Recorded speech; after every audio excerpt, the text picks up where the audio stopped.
Hello and welcome to Hardware Fails. In this episode you can see me struggle to get some hardware electronic music instruments to work. But spoiler alert, there will be a happy end and there will be some music played finally. Before, I would like to introduce the ensemble members to you and I'll tell you where the whole idea came from.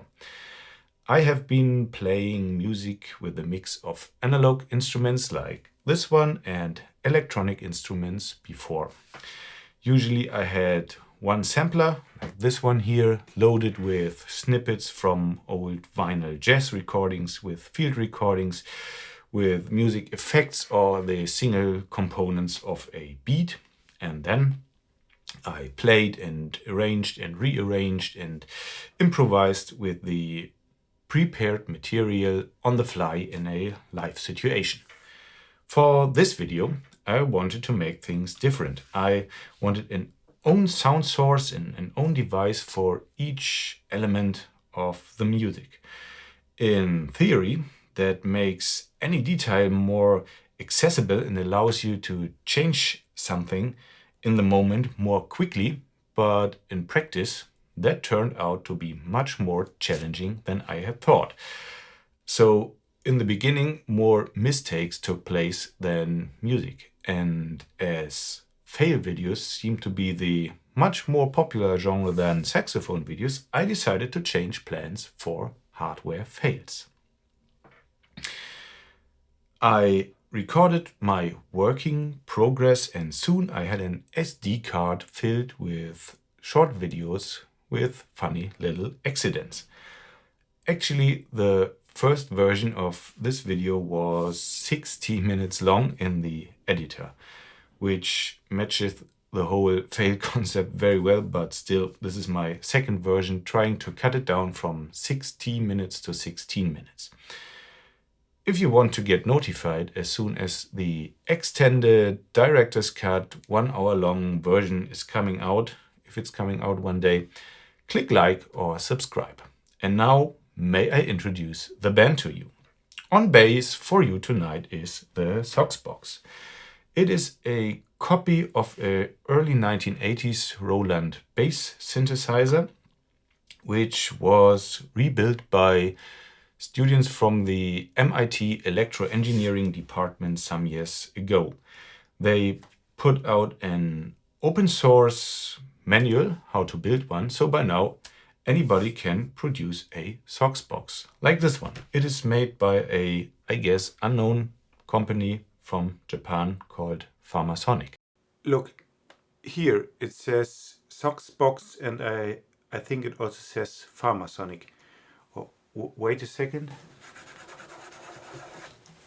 Yeah, it's at least it's Soxbox. It matches the fail concept very well because the firmware is open source as well. And there are many versions out there and I do not know which one is on that device. So some instruction videos and manuals from the internet work and others just don't. Plus, it has a hidden superpower. The power supply unit is not original and it misses some milliamperes. So it can make some really interesting noises. More on that later on. On drums we have the MFB Tanzbär Analoga drum computer. It also matches the fail concept very well because this user interface is super confusing and you definitely need a manual like this one. It has a lot of notes from the pre-owner and myself. But still, even the latest version from the MFB website is full of mistakes. So there's no chance to figure out how exactly the machine works. And of course, their support never replies to emails.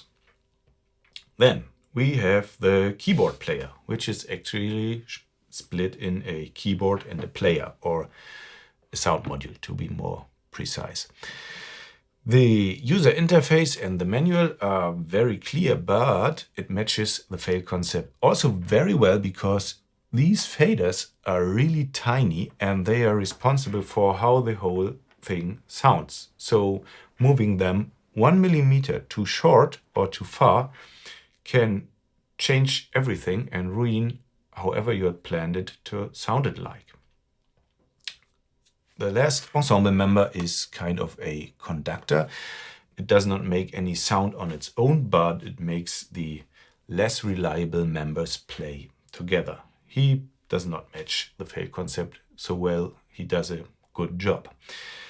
Apropos play together, as you can see, I needed to add a ton of cables. MIDI cables in all colors, a MIDI cable splitter, power supply for the MIDI cable splitter, and power supply for these three instruments. The keyboard needs power via USB-A, the sound module power via USB micro or macro, and for these two I need a multiple power supply USB splitter, and for the whole ensemble a multiple power plug supply unit, however that may be called. And if you want to have sound, of course you need audio cables in all lengths and sizes and adapters. Micro jack, no, mini jack and large jack in mono and stereo, and of course stereo as one adapter with 2 rings and 2 adapters with 1 ring each, and finally you're ready to go.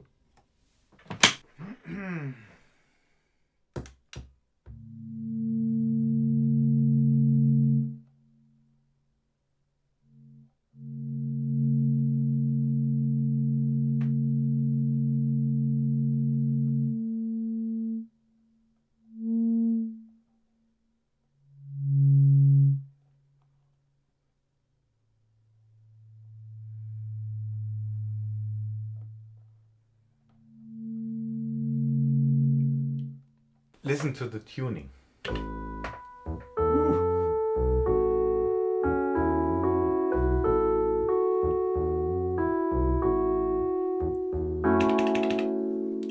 That one is digital. It usually does not detune. I guess it's the good old analog machine.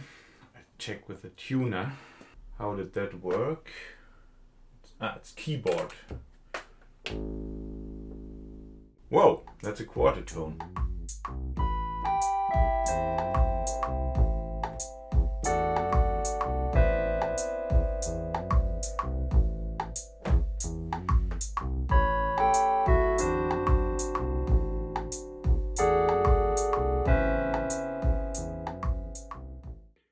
So obviously you can detune one or more notes by turning those knobs, and then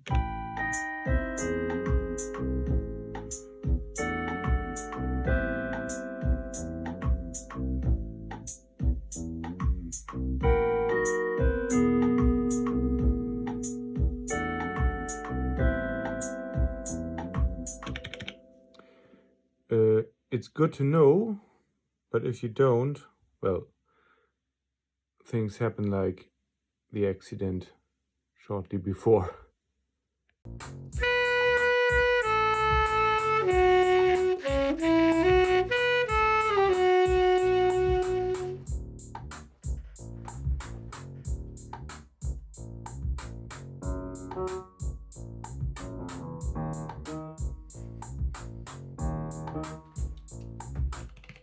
Okay, overnight the bass tuning has dropped from F sharp to E flat. And sometimes simply switching on the whole system can be quite an interesting experience. Listen.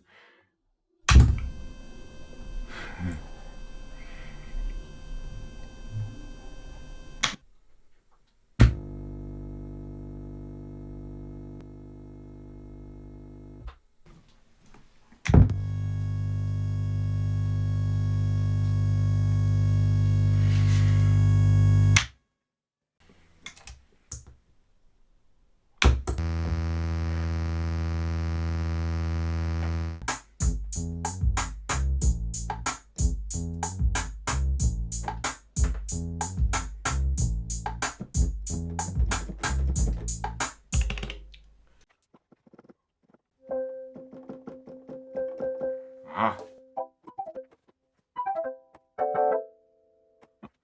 It was the filter. So here it is. It is this tiny missing millimeter that set the synthesizer from stereo to mono, and now it works. And I can show you there's one position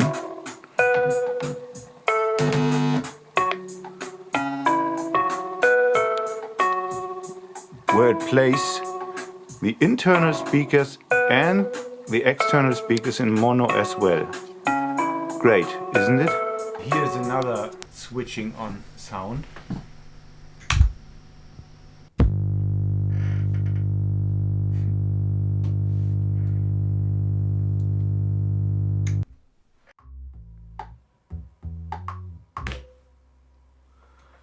Okay, enough practice. I think I should try a performance now. I mean, still here in the rehearsal room, but playing through the whole song in a one-shot without cuts and overdubs, just if it were a live situation. And I just need some more cables to make recordings of the single outputs of the drum instruments and maybe a microphone for the saxophone, and then I give it a try.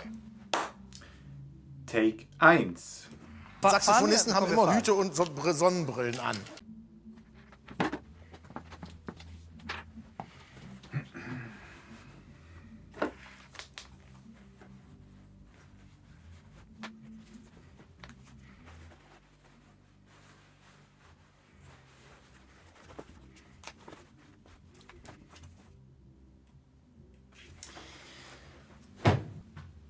Take 2.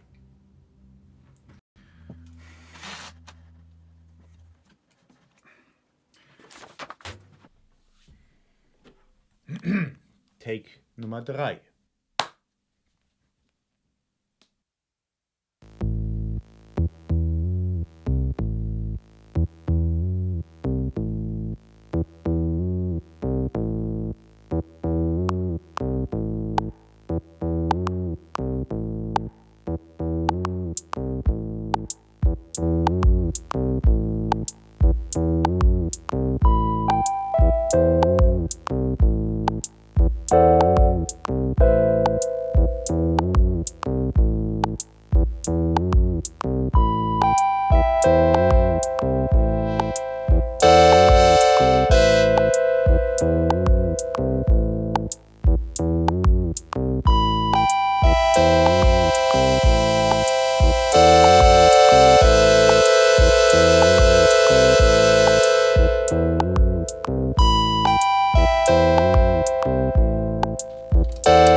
Okay, 22 minutes is a little more than what I had planned, but if you've made it so far, thanks for watching and see you next time.